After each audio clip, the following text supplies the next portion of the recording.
guys, Steve from CCL. Today we're going to be taking a quick look at this. This is the latest addition to the CCL system ranges. Now it's not an actual system itself, it's the case that they're going to be going in.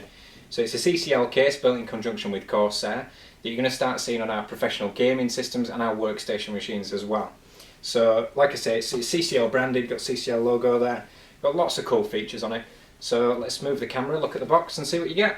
Right, okay, so I've jigged the camera about a bit so we can have a look at the packaging before we actually open the box. Now, not too much going on, obviously with the outline graphic there of the case itself. Down here with our CCL logo. It tells us it's from our professional series. It's something that we're hoping to carry on throughout the range, so we should have different variations of this hopefully. So yeah, this is the professional series. If we flip it round, we've notes to the carriers and people handling it there. It says fragile this way up. A little square there, what's that for? The delivery label, always thinking. Tells us that the box can carry up to 22 kilograms in weight inside it. It's recyclable, so do your part for the environment. We've got a picture of the case front on, CCL logo again, cclonline.com. On the side, exactly the same thing. Along the top, apart from a nice little dent which I accidentally put in it earlier, we have the CCL Professional Series logo again. It tells us that if you receive this and it's damaged, so if you notice something like this, give us a call. Our customer services department will obviously make a note of that, and if when you open the product there is anything wrong with it, then we can get in touch with the carriers and see what we can do there. So one interesting thing, there's a little hidden Easter egg on the bottom of these boxes, not a physical Easter egg. There's a little, flip it, there's a little sad face. It says, "I'm upside down, please turn me over." So if it's sat like that in the delivery guy's warehouse, you'll see the sad little face, hopefully feel sorry for the case and flip it back over. So yeah, that's pretty much it for the outside of the packaging. Very exciting. So yeah, let's move the camera, open the box and see what we actually get. Right, okay, so I've moved the camera a little bit now so we can hopefully see the product a little bit better when we get it out of the box. So without further ado, let's have a look at this case. Just get my knife. It is incredibly well packed.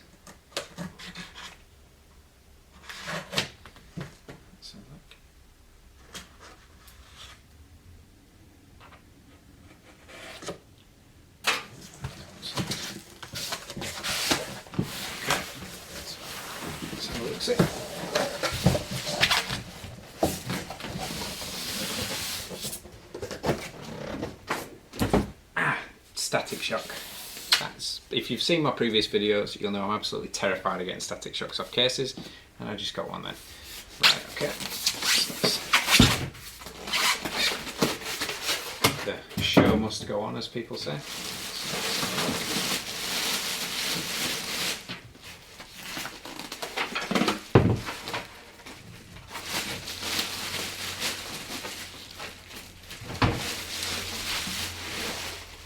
Okay, so it's got the instruction manual and warranty information there. So I'm assuming the accessories for this are going to be inside. So just having an overview of the outside of the case.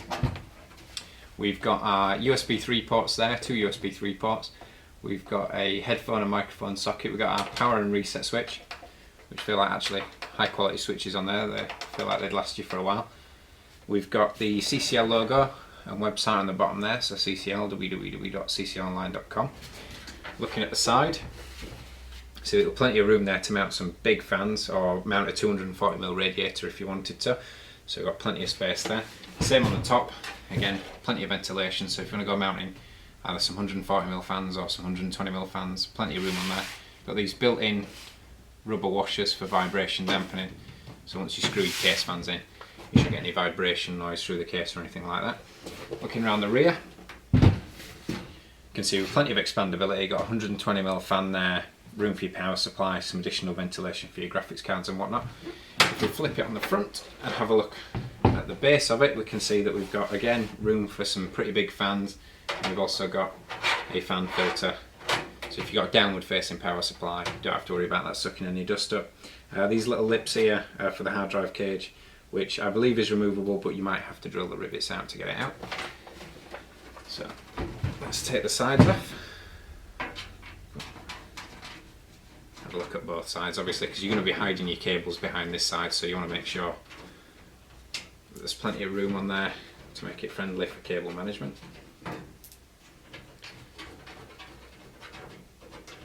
Just put them there. So take this side off. side. Okay, so the first thing you see there is the huge hole in the back of the motherboard backplate there. So if you've got a motherboard already fitted and you want to change it for a different aftermarket cooler or something like that, you don't have to worry about taking the board out, so you can just get in there both sides, take the backplate off, fit your back spreader, and then fit your new cooler.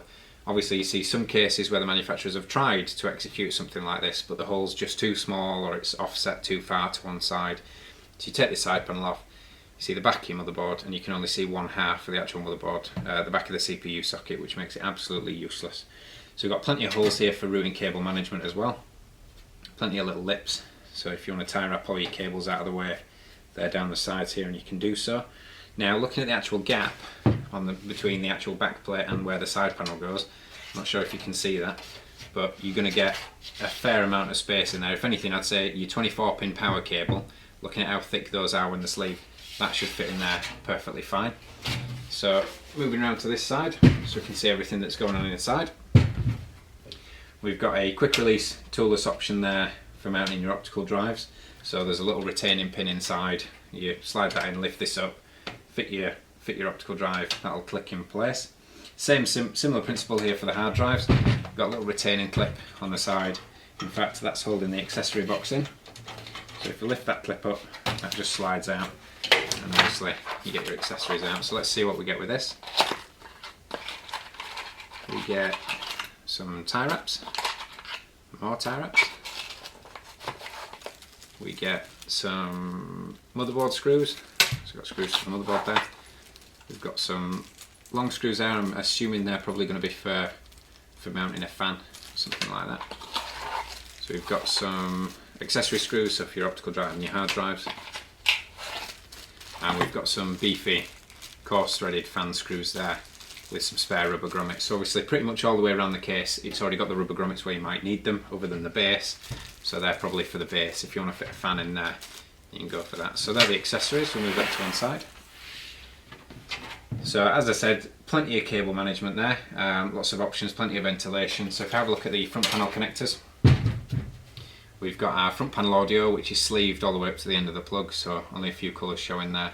We've got our front panel connections, so obviously front panel power, reset, LEDs, etc. Now the only problem with these being sleeved all the way is the rule of thumb for telling which one's your ground, which one's your positive, etc. I usually go for whichever wire's the common colour. So if you've got all of your wires together and they go, I don't know, green, white, blue, white, red, white, it's safe to say that white is your actual ground. Whereas these, with them all being black, you can't quite tell. But it never causes any problems if you do get them on the wrong way around. I mean, your actual switches for your power and your reset, there's no polarity to those, they just make a connection temporarily. And for your actual LEDs, if for any reason they are the wrong way around, just take them off and turn them around, you should be fine. We've also got our USB 3 connection there, for the two USB 3 ports at the front. Now, if your motherboard doesn't have a USB 3 connection, you can get an adapter that converts this to fit to a USB 2 header. Now, that doesn't give you the option to use USB 3 ports at 3 speeds, but it does let you use them as USB 2 ports. So we've got those there. We've got the fans. The fans have got black cables on them as well, so nice and clean there, so you're not going to have some odd looking coloured cables going across your board. For mounting the motherboard, you've already got the risers pre-installed, so they'll be in the optimum locations for every board. It's an industry standard for board mounting, so that shouldn't be a problem. Thumb screws on the rear for your I/O plates and shields, etc. So yeah, all in all, I'd say that's a pretty nice case. It's incredibly light, it's incredibly sturdy, plenty of cable management options, as I've already said. I can't stress how optimum the cable management is in this.